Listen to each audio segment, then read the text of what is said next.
Welcome back, everybody. That was a nice little break we had just to take care of certain businesses. That's all handled, I hope. But we're back. So what I'm going to do is I will continue working on the ocean. So far, all that we have worked on is this area right here. Okay? And having worked on this area right here, let me tell you that it's not done, right? It's not done. But that's the first thing that we're going to do to that area. Now I'm going to finish off the rest of the ocean below this line and up to here, and to provide a more unified look to the whole thing. Okay, so we're gonna repeat what we did here to down here. Okay. Okay. All right.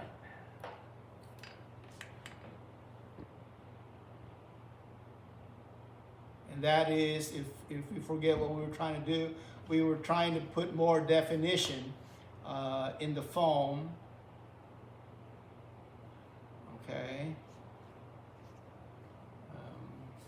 Once again, if you got any questions or comments, please let Ann know, and we will get to them as soon as we can.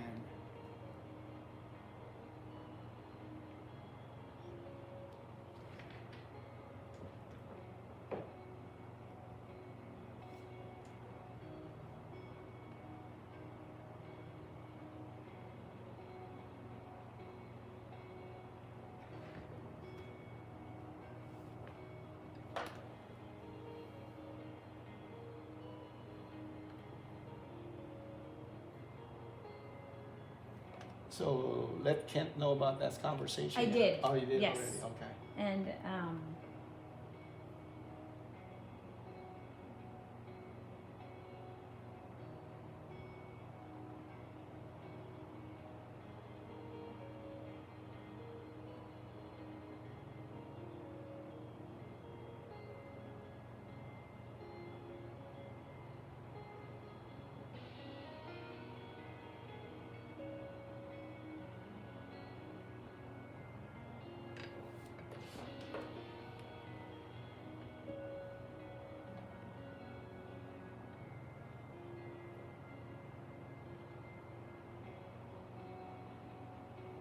And he did say go ahead and pass his number on, right? yes.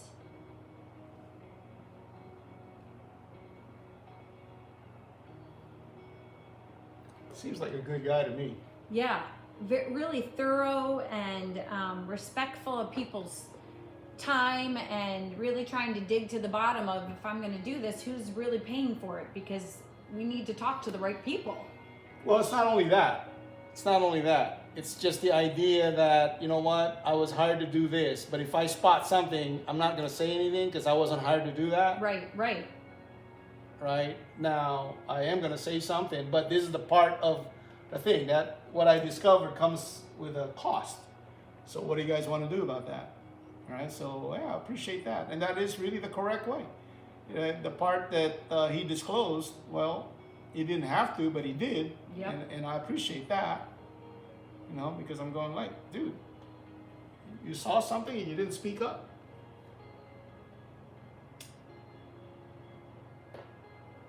Especially something that's potentially hazardous. Right. Yeah, that's serious. Well, yeah, we already know that. We already know that that is not a good thing. So if you see that, speak up.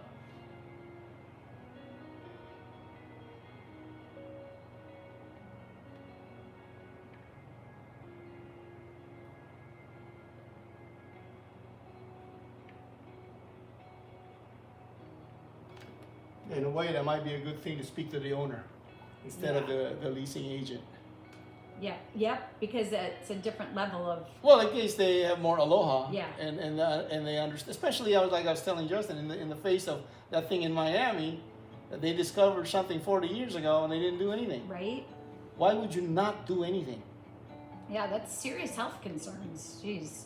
A building collapsing? Yeah. Yeah, that, I mean, but even like ours is, you know. No, just the idea that you see something that's wrong. Right. And you don't say anything. You don't do anything. Yep. It's like, why wouldn't you? Right. And if your family was staying in that condo, you might. I mean, assuming that you like your family. Right. Exactly. Jeez.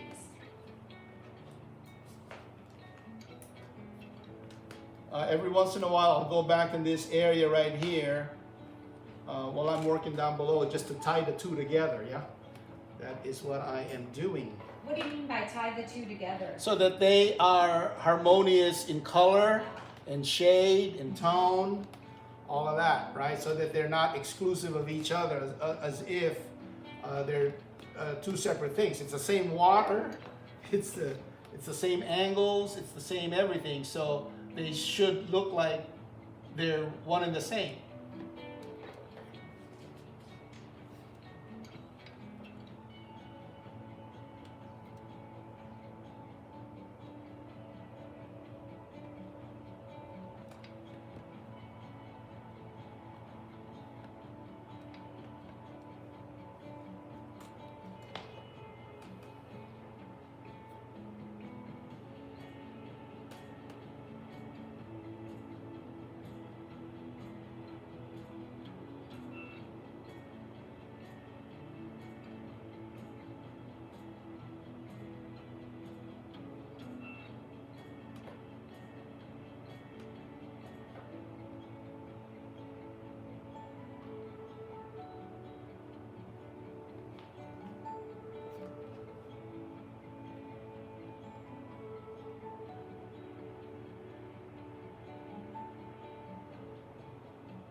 Yeah, when was that resort built? That was in the 80s, yeah? Yeah, but did it, when was Aniki? Was that built 92. after? 92? I think so, 91 maybe. So that was, those buildings didn't all come down. They withstood the hurricane. They weren't rebuilt or anything. Most likely they were there. No, they were there. Yeah, I mean that's concrete, yeah. Mm-hmm. So no, what I'm talking about is what the building code, Right. whether or not asbestos was used. You know, I mean, if it was already illegal to use asbestos during that time, then chances are it's not asbestos because the permit would not be allowed. And they would have to sign off on the permit, right? Right. Yeah. But, you know, if it was like earlier, then yeah, certainly the chances of asbestos being in there is greater.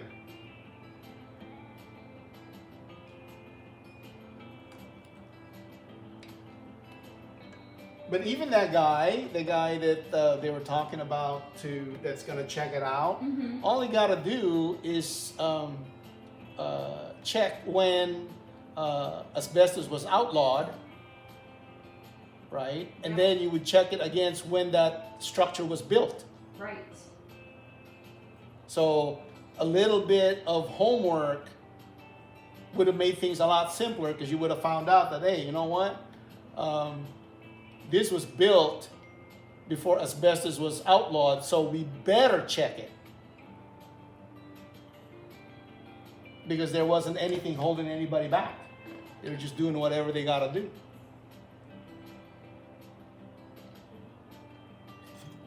But you should be able to go to the building department and check that out.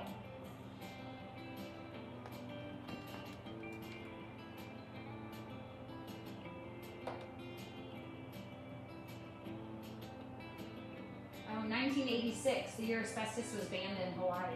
Okay. Saying for Hawaiian buildings or homes built before 86, the year it was banned. Okay. Materials could contain. Yes, unsafe because there's substances. no the building department would not pass Yeah. anything. Okay. Now figure out when that building was erected. The what was it before? What was it called before? Weston. Yeah. Yes. As a matter of fact, usually when I have to make liability insurance for the property, you have to say what year the building was built. Sure. Yeah, but you can find out. Yeah, when the Westin Kauai in the Wili Wili was built, and if it was built before 86, then that's a genuine concern, right? Yep. If it was built after, then that would not have been approved. So it's safe to say that that's not asbestos that they found in there, or that they may find in there. Just knowing that, you know, a good inspector would not allow that. Okay, it's coming together, coming together, coming together. Don't you love that when it comes together? Like a plan, like somebody planned it and everything.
Was Christine leaving? Is that when they brought you your lunch? Yeah, because they got doctor's appointments, yeah. At 1 o'clock.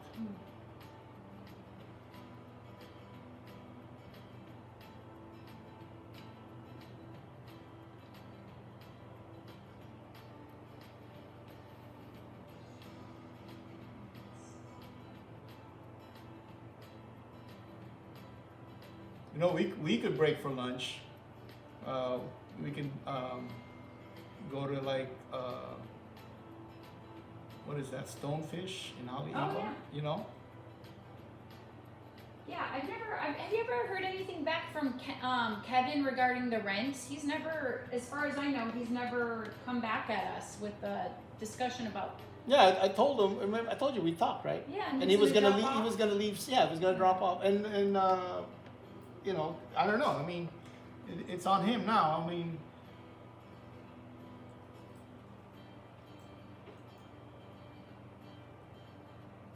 either, you know, the people that he's got to do that has not done it yet, but we're ready.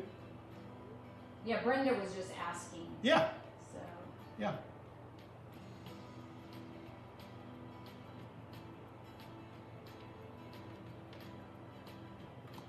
Okay, that looks good. Oh, So my car, they fixed the air conditioning right there. We're checking on that, and then I had something I could feel. It wasn't the engine block, but I could feel like a rattling in the front of the car. Wait, how do you know it's not the engine block? Because I've had it checked out already. Oh, okay. All right. But when I discussed with the mechanic, and he said, "What does it feel like? And where are you hearing the sound?" And he said, "Strut." It was a strut. So it was an easy fix. I get it back. I'm like, okay, car's perfect. Driving home, I see a crack in the windshield. I'm like, really? Let it rain on me. Okay, what else do I need?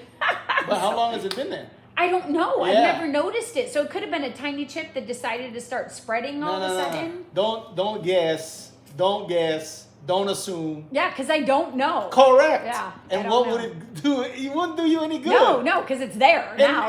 You can go on and on and on and trace it all the way back to 2 years ago, and Right. you don't know. Nope. So spare yourself the grief. Right? And, So, it's just there. I was like, oh, come on, really? And usually, you know what? When it comes to mechanic telling you this, that, and the other, you can do that, but they should take it for a spin. Oh, for sure. Oh, Okay, yeah, right? he did. Okay. Oh, yeah, definitely. And then he, I hadn't had my car for about 3 days. He took it for a spin. Yeah. And then he ordered the part right away.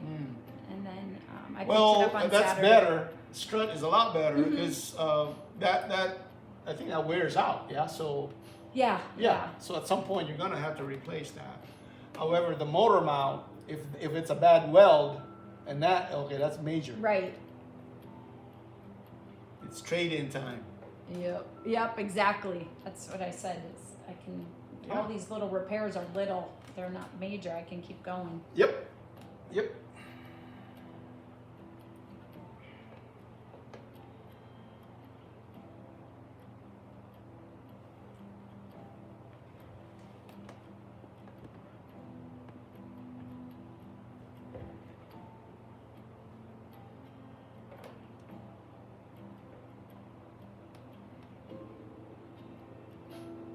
So if you like, we can just go a little bit when I do this, then we can go break for lunch and go to, instead of that, just my lunch over there, because usually if you're coming out here late already, Right. then we're past the lunch part, but you got here early, so we can do that.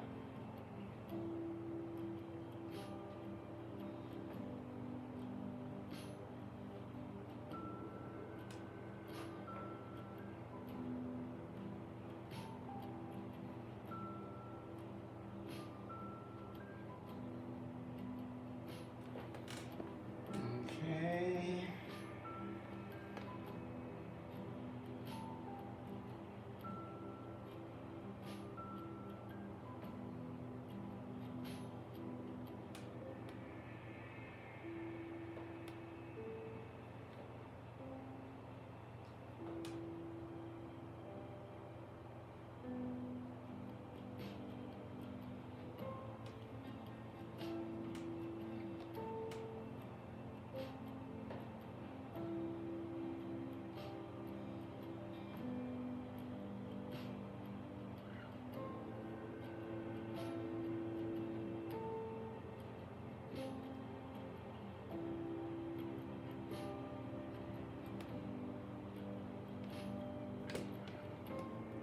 Okay, that looks good.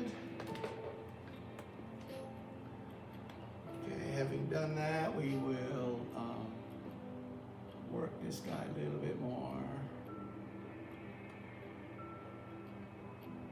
You just try to go and go over the areas that you think was okay at first, and then when you did the rest of it, you find out that you could have done more, and a lot of things are like that, right? When you're first doing it, seems okay, that's why you did it. But when you put in the rest, you go, oh, okay, you know what? Now that I put in the rest, it's not as okay as I thought it was. Well, that's fine, right? I mean, that's good that you saw that. Now fix it. Right? Just remember that the painting process is a series of adjustments. Just make the adjustments that you think you need to make, for the time being. Wait for the rest of the components to come in, and then check your work again to see if what you did was sufficient, and if it wasn't, then fix it.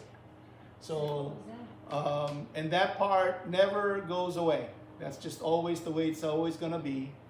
The good part about that is that there's always a way to get to where you originally wanted to go, whether it's on the first try or the second or third or fourth try, it doesn't matter.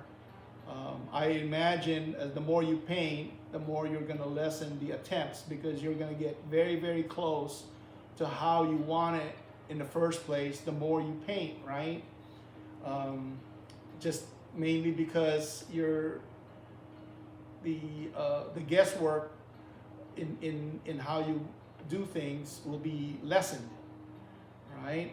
And because you already know, you learn from past experiences, right? So what you need is experience, and the learning part will come automatically.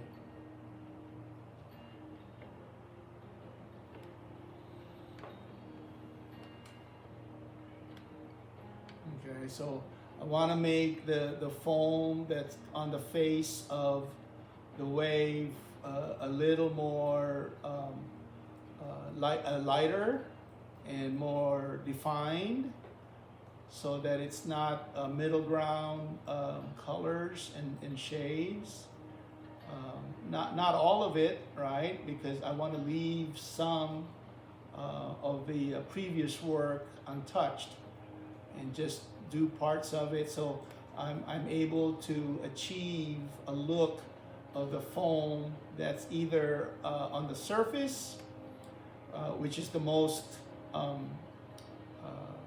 distinct, and then the ones that are underneath the surface of the water are muted, right? They're still lighter, but they're muted.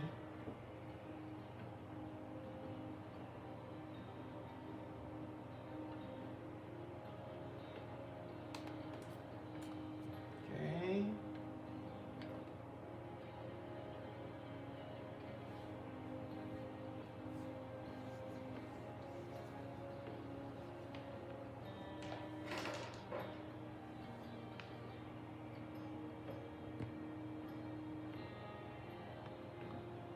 Remember, don't make your strokes too clean.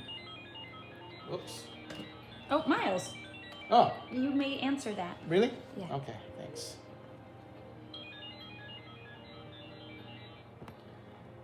Hey, Miles. How are you? Miles is our Oh, friend. we're, uh-huh.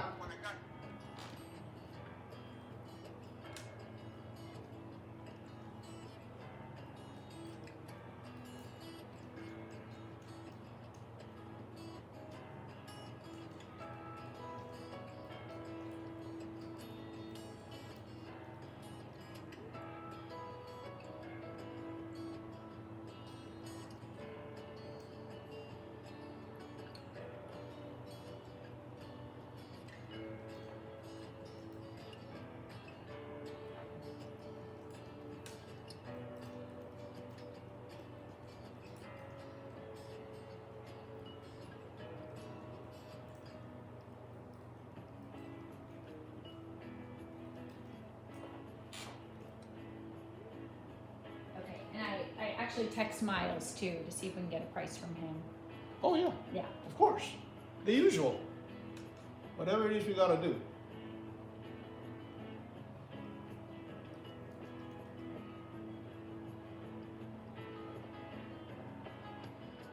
What do you want to do about it?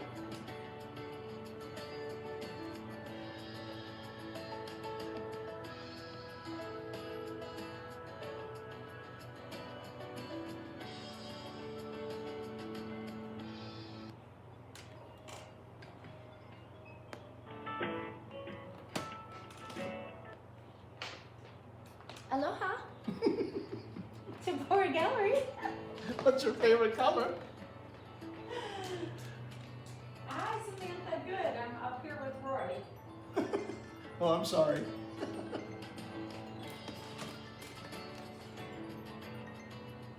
Oh, you know, I never even did the first yet, because I think I need your number. But you know what? Your Michael was asking for a customer to determine the price of the frames because those are now special. So I've been kind of waiting on her Hang on for a so second. that we can work a little thing out for you guys. How about if I give you a call a little later? Or do you have the number ready now?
Okay, so we're making certain parts of the foam patterns brighter than other parts, yeah?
Does that sound help you paint better? Puts you in the motion of the ocean?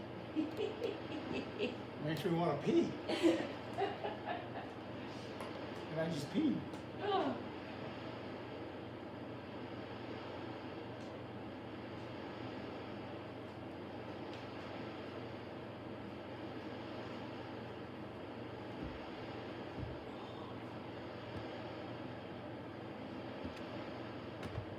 So we're further defining this crashing wave right here.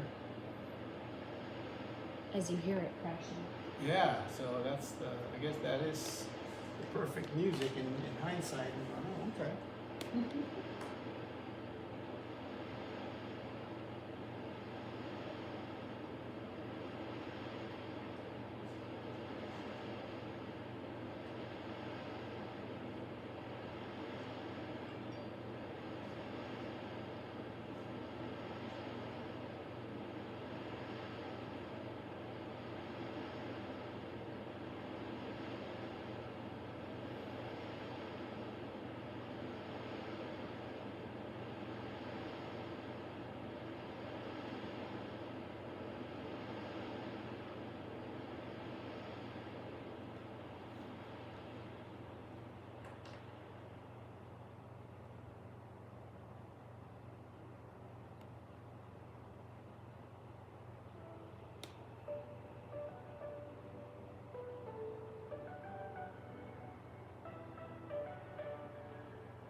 says hello. Trish Nichols? Yep. Hey, Trish. How you feeling? She says we cannot break for lunch. We're gonna break for something. Oh, so Larry Gibbons, he asked, why did you choose purples for your landmass block-ins? And what color would you have chosen if this same painting was in full daylight? Probably, why did I choose, first question first, right? Why did I use purple as my base for it? For the mountains? Mm-hmm. Was that the question? Did I hear that right? Correct.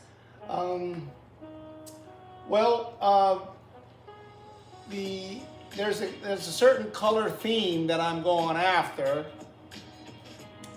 and I like to go to purple because I favor the red part of the purple. Right, the purple is red and blue, right? So I favor the reddish purple a little bit, and that's because I know I'm going to put green on top of this, right? And then green and red are opposite each other on the color wheel, right? So they kind of neutralize itself visually. So it makes for a good dark, contrasting the green. Because I don't want to make it red, right? So purple is the next thing to use. And then what was the second part of the question? And if this was a day scene, what color would you have chosen? Well, probably the same, but I probably would favor the blue part of the purple. But basically it's just a gray is what you want, right? I mean, for a distant mountain, you want the gray to be to have more life to it than just black and white gray. That's not interesting, yeah? So I choose to create a gray that is on the purple side, but I either favor the blue of the purple or I favor the red of the purple, but it's still in the purple family. Knowing I'm gonna put greens on there, and those two make a very good combination. If I didn't answer what you wanted to hear, let me know, okay, and then I'll try and explain further. Patty Ralph's on this morning. Hey Patty, how are you? Just got back from Mexico. Uh-huh. Welcome. Birthday was great. Thanks, Patty.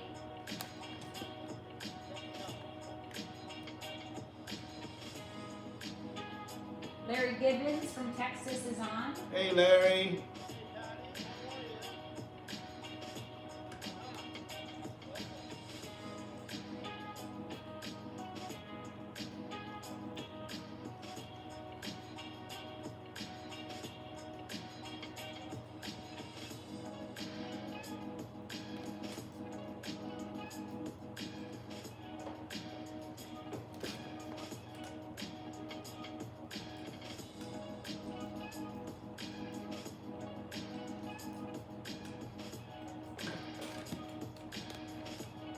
Okay, so that is pretty much where we're going with at this point.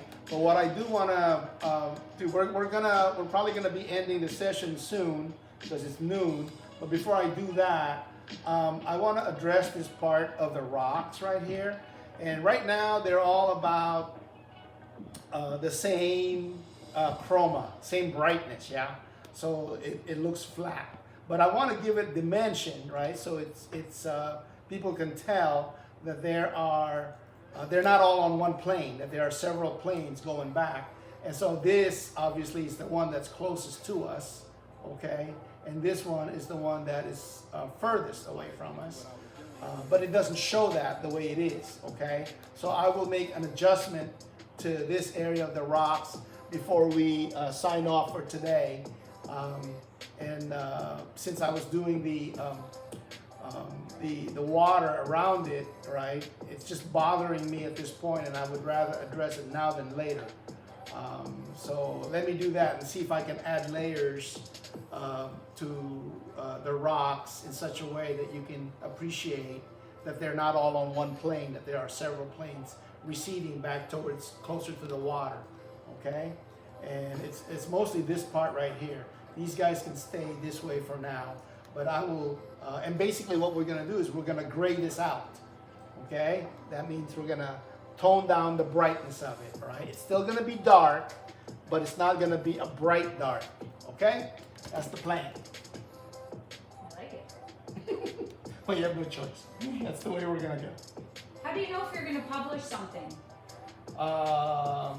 Well, there are several reasons. One way is that there is a request from collectors that they may not all get together and put forth a formal request, but when you keep hearing the same feedback from collectors, then that is something to always consider seriously, right?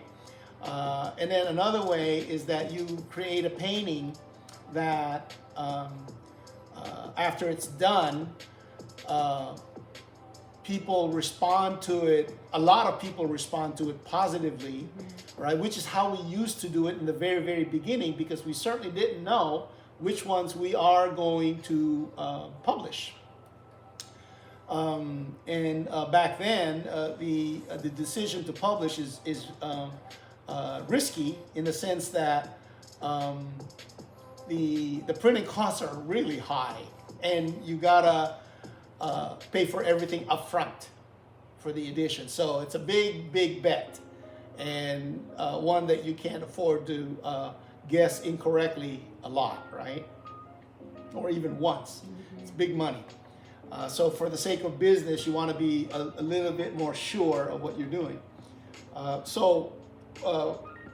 The audience responding to the painting after it's done is a good indication, okay? And then the other way is that when you're trying to fill out your portfolio of all the things that you have available for your collectors, if there is something missing, then you might want to fill that. But even then, at some point, you're always going to have to. I guess you don't have to, but this is the way I do it, right? I always consider my audience to be a part of the decision making. It's indirect, but they are. All right. Others may go more towards just go ahead and do something, and we'll leave it to the marketing guys to make it attractive, okay? I mean, that's a legitimate way that people do things. They create the product, and then they give it to the marketing department, and then it's their job to make it attractive to the buying public, right? So there's nothing wrong with that at all. But the fact that we don't have a marketing department, that's not available to us, right? We just go with the old school way. We gauge the collector. The consumer is basically the ultimate voice. Okay.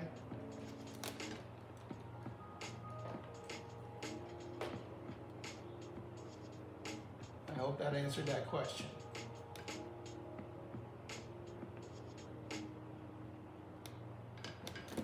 All right.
So we'll be done in about 10 minutes, yeah.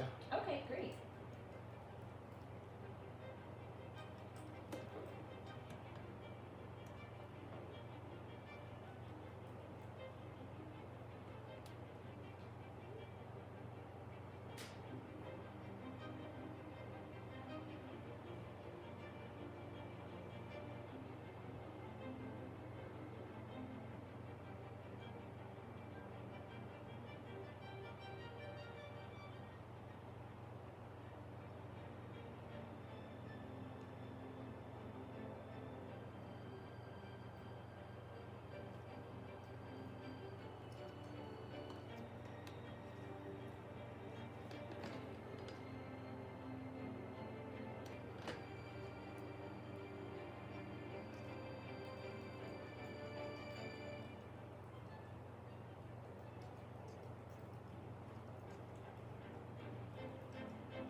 Okay.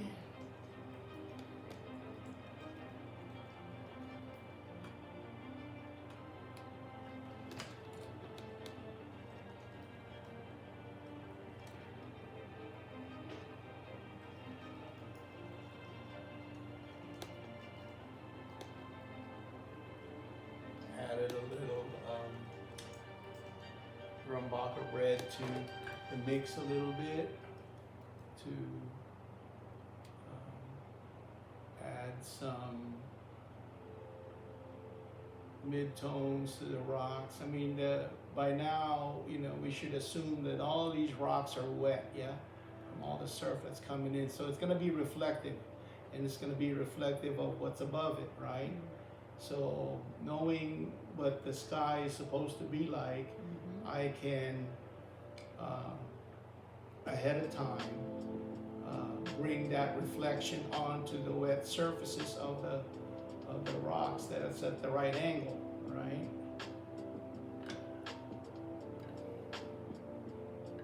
At least for the time being, that's we can improve on this later on when the rest of the imagery comes into play. But for now, we can do this.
Okay, so now we've separated that a little bit, but before we go, I think I'm gonna do another one right here.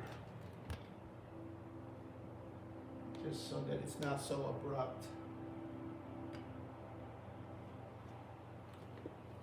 How's the power on your phone? 100%? Probably. Is it? Yeah.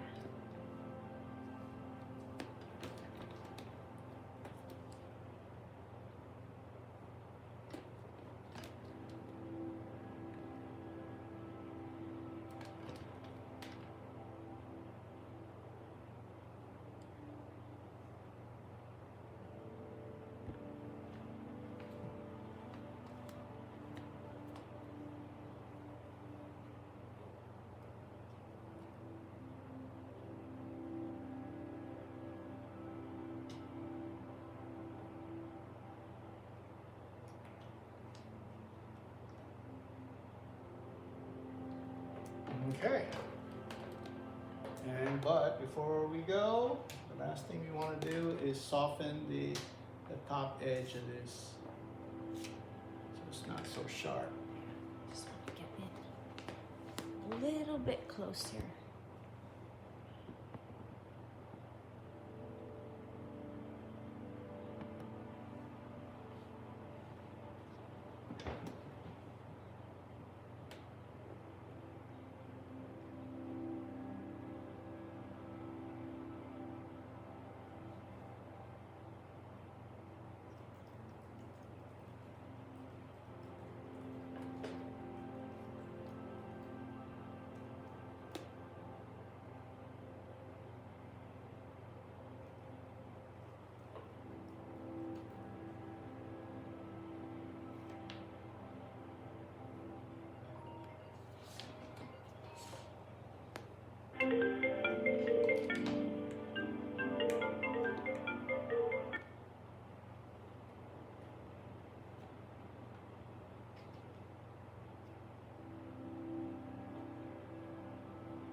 Okay.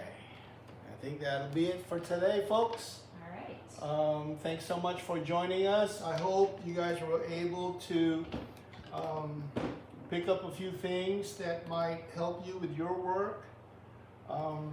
We appreciate all the questions and the comments. When are we planning on doing this again? So we could do it Thursday morning. Oh, wait. We gotta check the schedule. Let me look at my schedule. Thursday. The 22nd? Yeah. I got an eye appointment at 2 p.m. So potentially we will post on Facebook this week if we have another session this week. Okay. Yeah, so all these other ones are no good. So the only ones I have is Friday, Okay. if at all. Okay, so we're gonna let you guys know if we have another session this week. We're just shuffling all our schedule to be able to accommodate this. But in the meantime, keep practicing, keep painting, okay? All right. We'll see you later. Aloha.